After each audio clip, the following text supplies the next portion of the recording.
মদিনার বাজার দিয়ে নবীজি যাচ্ছেন, নবীজির একটা ওট পছন্দ হয়েছে। তো নবী ওটের মালিকের কাছে গিয়ে জিজ্ঞেস করলেন, ভাইয়া এই ওটটার দাম কত?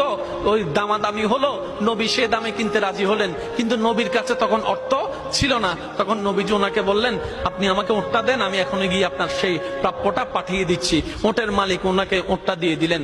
আশেপাশে যারা ওটের মালিক ছিল সবাই জিজ্ঞেস করতেছে, এই পাগলা, তুমি কি যাকে ওট দিয়েছো তাকে চিনো? বলে যে না। নাম জানো? বলে যে না। পরিচয় জানো? বলে যে না। ঠিকানা জানো? না। তো তুমি যে ওটটা দিয়ে দিলা, উনি যদি ওটার টাকাটা না ফাটায় তখন তো তুমি লসের মধ্যে চলে যাবা। সে ওটের মালিক বলে, এত সুন্দর নুরানি চেহারাওয়ালা কখনো বাটপার হতে পারে না, কখনো চিটার হতে পারে না, কখনো মিথ্যুক হতে পারে না।